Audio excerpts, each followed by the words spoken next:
It was the day their father died that they truly understood how much they had lost. The once towering figure, now frail and hunched, had become a ghost of the man they once feared. For years, their father's presence had filled their home with a cold silence. Whenever they saw him, they'd scurry away like frightened mice, hiding in corners to avoid his sharp eyes. He was always stern, his anger quick, and his punishments harsh. He ruled the house with an iron fist, but only when their mother, Nkechi, was out of sight. She was kind, soft-spoken, and always ready to listen to their troubles. The children, especially the 4 girls, loved her dearly. She was their refuge from the storm that was their father.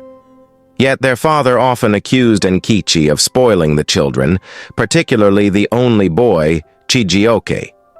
This tension between the 2 parents made the house feel like a battleground, with the children stuck in the middle, torn between their father's harshness and their mother's love.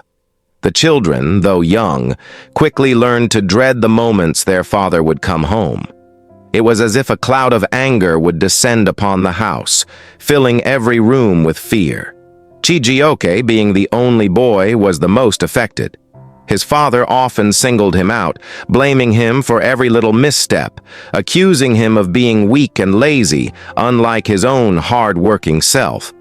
The girls, though they hated seeing their brother treated this way, didn't know how to change it. Whenever their father was around, they kept their distance, hiding behind their mother, watching as he raged at their brother. Nkechi, however, would always defend Chijioke, saying, "Every child has their own path, and love should guide them, not fear." But her words fell on deaf ears. Over time, the children's hearts grew colder toward their father, and all their love was directed toward their mother. The house, once filled with the laughter of a united family, had become a place of division. As the children grew older, the distance between them and their father widened. They left for university one by one, each eager to escape the oppressive atmosphere of home. Chijioke, despite his father's constant criticism, worked hard, studying business management. He wanted to build his own future, separate from his father's shadow. The girls, too, followed their own dreams, excelling in their studies and developing careers of their own. Nkechi, though proud of them all, felt a deep sadness knowing the distance between her children and their father. She often spoke about how she wished things could be different, that they could all be a family again. But no matter how much she tried, she could never erase the bitterness that had built up over the years. When their mother fell ill, the family's fractures became more apparent. She was the glue holding them together, and now, as her health deteriorated, they all feared what would come next. The day Nkechi died was a turning point. The house, which had always been filled with warmth because of her presence, now felt cold and empty. The children were devastated, but their father, who had never shown affection for their mother, seemed strangely unaffected. He continued with his usual routines, as if her passing didn't shake him at all. The children, especially Chijioke, were heartbroken, but there was a sense of finality to their loss. They realized too late how much they had relied on their mother to keep the family together. The bitterness they had harbored toward their father now felt unjust. They had become so accustomed to her kindness that they hadn't noticed how isolated their father had become. At her funeral, the children stood side by side, silent, watching their father as he walked away without shedding a tear. It was then that they realized their father too had suffered, though in a different way.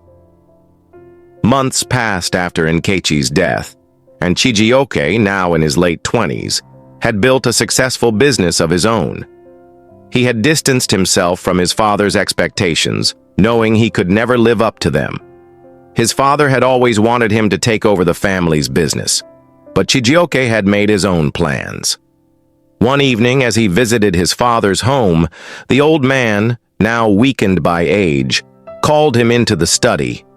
"Chijioke," he said, his voice rough and demanding, "I need you to take over.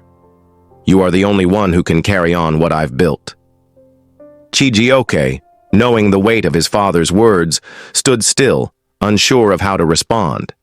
He had worked so hard to build his own path, free from his father's shadow. "I have my own business, father. I can't take over yours," Chijioke replied, his voice firm but respectful. The room fell silent, and for the first time, Chijioke saw the anger in his father's eyes. The old man's face twisted with rage. "You refuse me? After everything I've done for you, you choose to walk away?" His voice cracked with frustration. "You think you can just abandon me and my business? I raised you to be strong, and this is how you repay me?" Chijioke, though hurt by the harsh words, remained firm. "Father, I am not abandoning you. I've worked hard for what I have, and I can't give it up. I've built something of my own." The old man's face turned red with anger. "You think you're better than me? You think you know more? You're nothing without me." The words struck Chijioke like a blow. It was clear now. His father had never accepted him as his own man, never seen him as anything other than an extension of himself. The weight of years of resentment seemed to press down on both of them, and Chijioke realized that nothing he could say would change his father's mind. The argument that night marked the beginning of a deep rift between father and son. The old man blamed Chijioke for all the failures of their relationship, accusing him of disrespect and betrayal. The four girls, though supportive of their brother, were caught in the middle. They had long ago stopped trying to mend the relationship between their father and Chijioke, knowing it was too late. But now, seeing their father's health rapidly decline, they could not help but feel a sense of regret. They wished they had done more, said more, to bring their family back together before it was too late. But their father's refusal to acknowledge their love made it nearly impossible. He had become a shell of the man he once was, consumed by his anger and his refusal to change.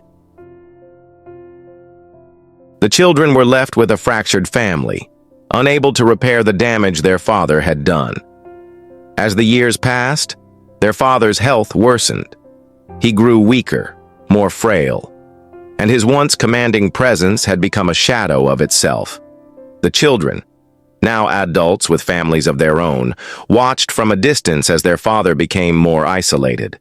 He had turned bitter, vowing to leave all his property to charity rather than to his ungrateful children. They had all failed him, he believed. None of them had cared for him as he had cared for them. In his eyes, they were all selfish, driven by their own lives and ambitions, leaving him to die alone. It was a harsh reality for the children to face. Their father, a man who had once been so strong and influential, had become a lonely figure, consumed by his own hatred and pride. They knew, deep down, that they could never undo the years of hurt, but they still wished they could have done something. When their father finally passed away, the family was left to pick up the pieces. The children, now regretting their actions and their inability to bridge the gap with their father, gathered at his funeral. It was a somber occasion, filled with guilt and unspoken sorrow. They could no longer change the past. They realized how much they had lost in their anger toward him, how much they had neglected to understand his pain. The legacy their father had left behind was not just in his property, but in the broken relationships and missed opportunities. They had all been so focused on their own lives that they had failed to see the man their father had become, a man who had never received the love he needed.